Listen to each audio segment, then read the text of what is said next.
Hello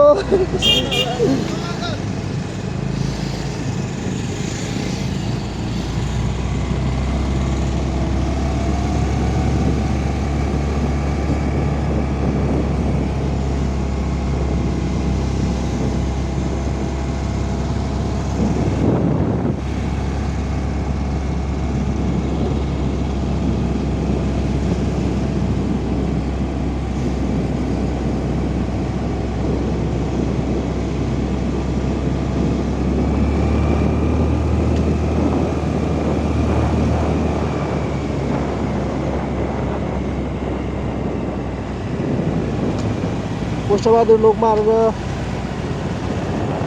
र राइसिङ यो कागुली बाटै होला सायद कागुली भन्छ त्यहाँबाट चाहिँ माथि अर्कपुर हुँदै कल्याणपुर गोरानी मालभन्जीको बाटो जोड्ने बाटो है यो पोस्टबहादुर लोकमार्गमा चाहिँ हामीले अहिले हिँडिरहेको छौँ। यहाँ 2-3 किलोमिटर चाहिँ पिच भएको छ। बाँकी स्कुल भएको छ। बाँकी ब्याक कटिङको कामहरू भइरहेछ। ठेक्का पनि पऱ्यो भन्ने सुनेको छ। सरले हामीलाई देखायो कामहरू अब अगाडि बढ्छ होला सायद छिट्टै सर्वेको काम भइरहेछ। बाटो पिच भएको 2-3 महिना भयो तर खासै त्यति क्वालिटीको बाटो चाहिँ हामीले पाएन। बिचमा चाहिँ अहिले पिचहरू उठिरहेको छ होइन त्यस्तो छ। बेसी खासै त्यति राम्रो छैन। अब यो हुन त अब धेरै अब रोलर त्यस्तो उठिसकेको छ। अब धेरै रोलर कुदायो भने त अनि फिटनेस हाइट कम हुन्छ। त्यही भएर माथि लसलुसु कुदाएर होला अहिले नै उक्किन सुरु भइसकेको छ। यस्तो छ यो बाटो। नेपालको विकास यस्तै हो भनिरहन बेकारै छ। कति एउटै कुरा सुन्नु सबैको मुखबाट एउटै कुरा क्वालिटीको काम भएन। बजेट आउँछ 30% को काम हुँदैन 70% कम्प्लेक्ट खाइदिन्छ। यस्तै हो। त्यसैमा हामी जनताहरूले हामी सामान्य मान्छेहरूले हामी सामान्य बटुका के भन्छ अब हामी मान्छेहरूले चाहिँ यसैलाई पनि विकास हो भनेर चाहिँ चित्त बुझाइदिनु पर्ने अवस्था छ। अब युटिआईको करिब त्यो सरकार युवाहरूको सरकारले चाहिँ यो चिजहरूलाई बिस्तारै सुधार गर्दै जानेछ भन्ने अपेक्षा हामीले राखेका छौँ। अब हेर्दै जाउँ के छ।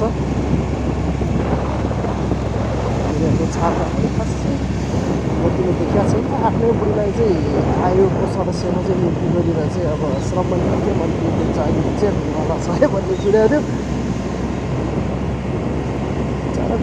चार भिनहरूको चाहिँ नयाँ उदयमान अवसर पार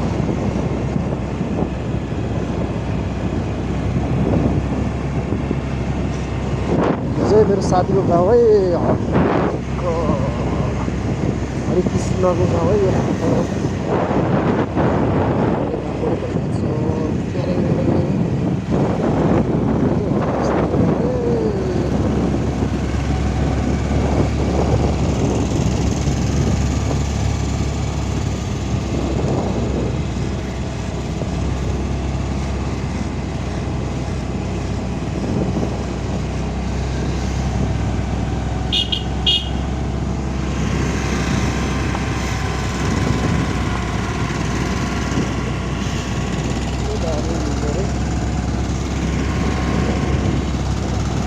सोल्टी अगाडि आउनु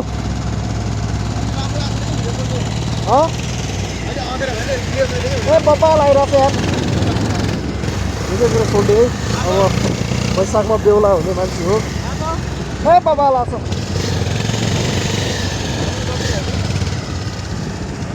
अब पिचबाट सकिन लाग्यो। अब भ्लग यही सफल मात्रै हो। अब माथि अफरोड बाटो चाहिँ हामी पछि अफरोडको बाटो चाहिँ अब पछि यहाँ एउटा चिज बिर्सेछ त्यही भएर यहाँ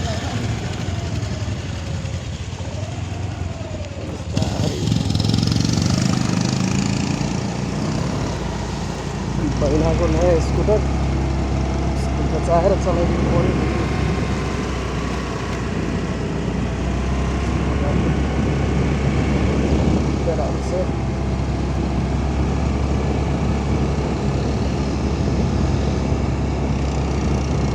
कुद्यो सोल्टीपुर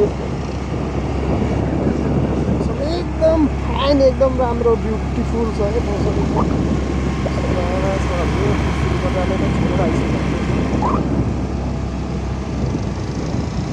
र हाम्रो भ्लग यति नै सोल्टी एकछिन है